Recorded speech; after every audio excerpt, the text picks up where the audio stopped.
tidak berani memecat menteri-menteri yang selama ini dititipkan oleh Presiden Jokowi masuk ke dalam Kabinet Merah Putih ya.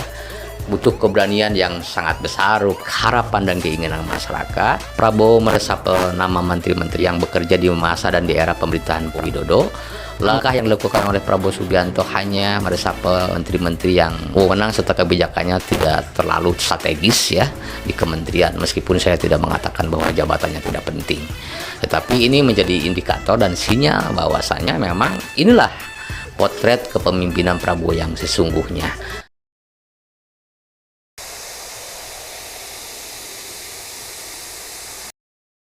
Wassalamualaikum warahmatullahi ta'ala wabarakatuh. Jumpa lagi di channel kesayangan kita, Sobat ASN dimanapun Anda berada. Ada breaking news yang mau saya sampaikan ya dari Istana, bahwa Presiden Prabowo Subianto hari ini melakukan resapel ya terhadap beberapa nama menteri ya.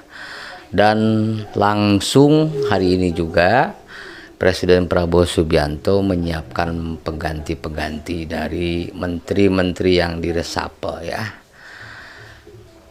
Coba saya akan ambil berita ya dari CNN Indonesia sama Prabowo Subianto yang meresapel beberapa nama menteri hari ini ya, atau sore ini di Istana Jakarta.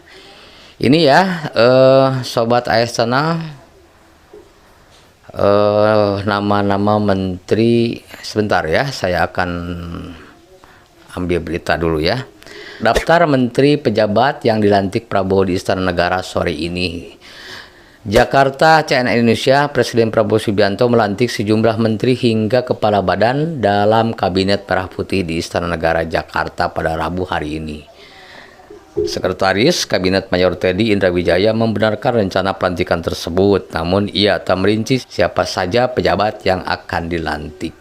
Berikut sejumlah pejabat yang dilantik Presiden Prabowo ya. Ada Kepala Badan Pusat Statistik Amalia Adiningar Widya Santi. Lalu ada Wakil Kepala Badan Pusat Statistik Sony Haribe. Kepala BSSN Letnan Jenderal Purnawirawan Nugroho Sulistyo, Wakil Kepala BSSN Pratama Dahlian Persada, Mendiktissaintek Brian Yuliarto menggantikan Satrio Brojonegoro, Kepala BPKP Yusuf Ateh, Wakil Kepala BPKP Agustina Arumsari. Berdasarkan pantauan CNN Indonesia, dari sejumlah nama itu sudah terpantau hadir di Istana Negara, beberapa di antaranya Brian Yuliarto, Pratama Dahlian Persada. Begitu ya Sobat ASN, sangat disayangkan ya.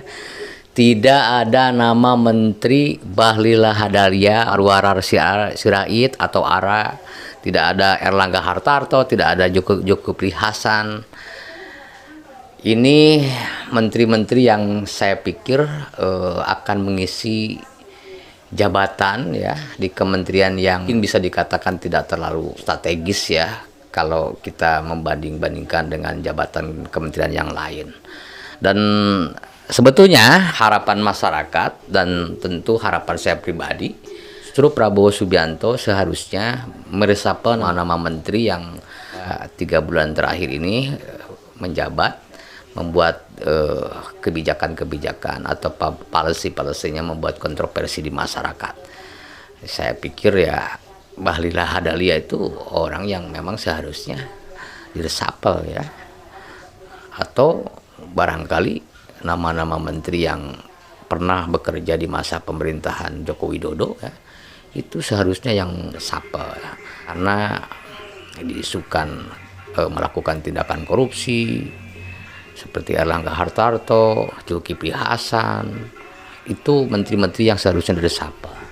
Tetapi kalau lihat apa yang dilakukan oleh Prabowo Subianto hari ini, meresapel ke menteri-menteri yang baru saja dilantik ya di masa jabatannya, dan ini menjadi nama yang ada di Kabinet Merah Putih. Saya pikir daripada ya meresapel yang tipis-tipis ya, lebih baik yang pengurangan dari jabatan kementerian ya, yang memang sangat gemuk dan sangat banyak ya, daripada ya meresapel kabinet menteri-menteri yang katakanlah tidak mempunyai jabatan-jabatan strategis ya.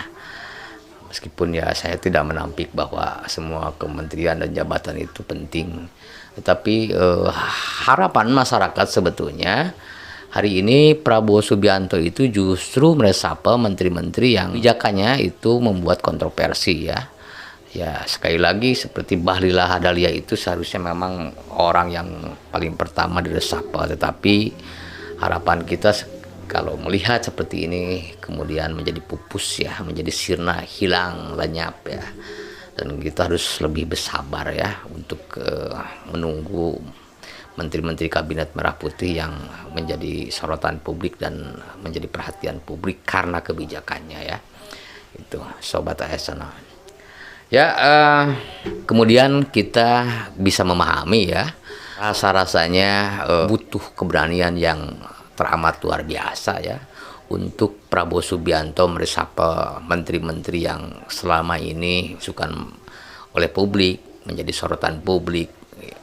Ada beberapa menteri yang diisi oleh orang-orang lama seperti Zulkifli Hasan ya, Erlangga Hartarto, Bahlil Lahadalia, Maru Sirait.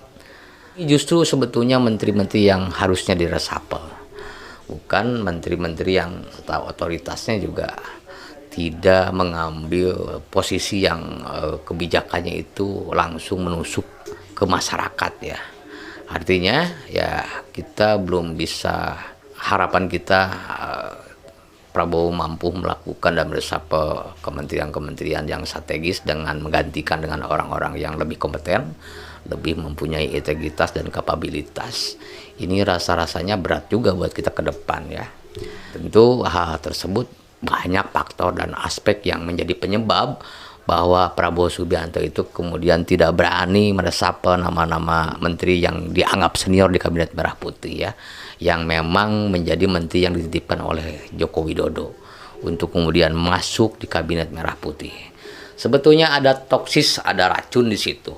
Kalau seandainya memang kabinet merah putih atau Prabowo Subianto tidak memperhatikan kebijakan di menteri-menteri yang selama ini nama-namanya itu sekali lagi sering diisukan dan terindikasi bukan tindakan korupsi di kala atau di masa pemerintahan Joko Widodo ya. Dan saya melihat ya, kalau bicara kementerian ya seharusnya Menteri Kelautan dan Perikanan Sekti Wahyu Trenggono itu harus dievaluasi juga ya, bagaimana kasus pagar laut timbul SHGB SHM yang sampai saat ini juga Menteri ATR BPR Nusron Wahid belum bisa menyelesaikan dan membuat terangnya informasi ke publik dengan menghadirkan pelaku-pelaku, orang-orang yang kemudian harus bertanggung jawab dan dibawa ke meja hukum ya.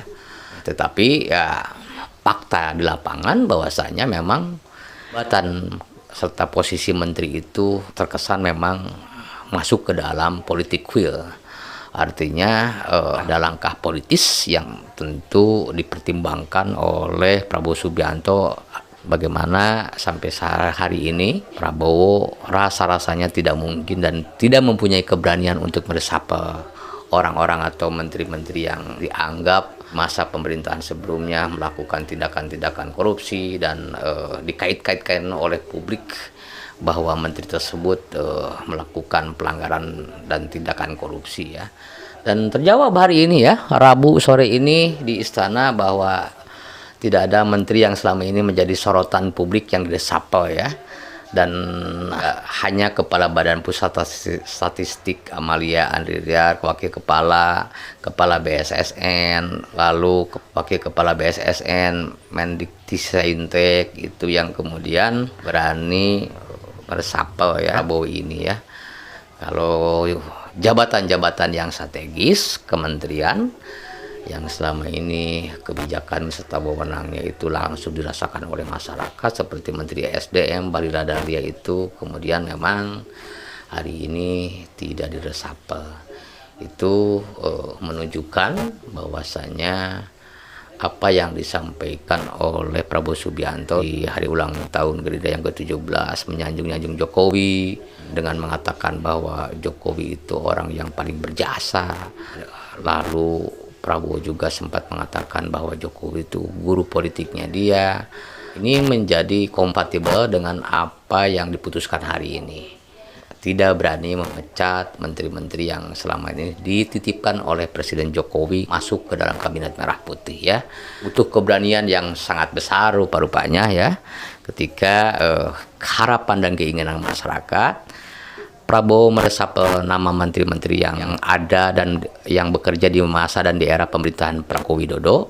Lalu hari ini langkah yang dilakukan oleh Prabowo Subianto hanya meresapel menteri-menteri yang kewenangan serta kebijakannya tidak terlalu strategis ya di kementerian. Meskipun saya tidak mengatakan bahwa jabatannya tidak penting, tetapi ini menjadi indikator dan sinyal bahwasanya memang inilah potret kepemimpinan Prabowo yang sesungguhnya, meskipun hanya baru berjalan kurang lebih 4 bulan ya, setelah melewati masa 100 per hari pertama. Dan di luar sana ya, hari ini BMSI hari ini sudah beberapa hari melakukan demonstrasi ya, menyuarakan dan menuntut pemerintahan Prabowo Subianto banyak hal-hal yang harus dibenahi dan dikritisi, dan tuntutan mahasiswa yang ada saat ini di beberapa kota di Indonesia termasuk di Jakarta itu akan berpusat atau melakukan demonstrasi secara nasional dan besar-besaran itu dilakukan itu hari Kamis ya atau besok ya. Kita akan lihat ya bagaimana pemerintahan kerja Prabowo Subianto ini ketika dikritik oleh masyarakat, dikritik oleh mahasiswa, melakukan demo dan menuntut dan memberikan beberapa poin yang harus diselesaikan dan harus dibenahi oleh Presiden Prabowo Subianto. Akan seperti apa? Kita akan lihat selama beberapa hari ke depan. Ya, itu saja ya berita yang bisa saya sampaikan King News soal hari ini Prabowo Subianto meresapel beberapa kabinetnya dan wakil-wakil kementerian serta menteri-menterinya ya, yang hari ini sangat disayangkan tidak ada nama Bahlil Lahadalia seperti ya harapan kita semua ya, atau Marwar Sirait, Erlangga Hartarto, Zulkifli Hasan rupa-rupanya belum mempunyai cukup keberanian untuk melakukan resapel. Ini akan menjadi catatan yang harus kita ingat sebagai masyarakat. Langkah Prabowo Subianto sejauh ini memang belum melihat dan belum bisa melakukan langkah-langkah perubahan yang bisa dirasakan secara signifikan oleh masyarakat. Tetapi baru seperti ini saja ya, masih tipis-tipis, dan harapan kita ya tentu selalu ada. Tetapi kalau melihat bagaimana konstelasi dinamika politik saat ini kemudian semakin memanas ya, dan bisa dikatakan ini menjadi betul-betul apa yang disampaikan mahasiswa ya, menjadi Indonesia gelap ya, dan tagar kabur aja dulu juga menjadi perhatian yang terus bisa menyelesaikan dan mengambil langkah yang strategis yang bisa membuat harapan masyarakat itu hidup kembali dengan membuat kebijakan-kebijakan atau policy-policy yang kemudian bisa diterima oleh setiap kalangan. Dan persoalan-persoalan kebangsaan ini bukan persoalan yang gampang untuk diselesaikan, karena PR kita 10 tahun ketika dipimpin oleh Presiden Jokowi itu mendapat kerusakan-kerusakan yang teramat luar biasa, dan kemudian pemerintah ini dituntut harus bisa menyelesaikan, dan terkesan memang menjadi pemerintahan yang mencuci piring yang kotor. Itu berat rasanya, tetapi Prabowo Subianto ini menjadi tantangan dan harus menjadi tantangan dan ujian, dan harus membuktikan bahwa bagaimana demokrasi kita, bagaimana public policy kita, birokrasi kita kemudian harus kembali on the track, kembali dikembalikan kepada dasar-dasar serta aspek-aspek hukum yang utama, hukum yang positif, ketika memang dirasa beberapa hal yang kemudian ini mengganggu kebijakan serta mempersulit tindakan dan penyelesaian yang akan harus ditempuh oleh Presiden Prabowo Subianto selama 5 tahun ke depan. Itu juga kalau sampai selesai ya. Ya, itu saja yang bisa saya sampaikan. Mudah-mudahan berikan informasi dan membuat inspirasi buat kita semua. Selama di masa pemerintahan Prabowo Subianto, kita fokus dan kita ikuti serta kritik apapun kebijakan-kebijakan atau public policy yang kemudian tidak berpihak kepada rakyat, tidak pro wong cilik ya. Begitu sobat Ayasana, mudah-mudahan bermanfaat, dan dari kata wabillahi taufik wal hidayah, wassalamualaikum warahmatullahi wabarakatuh.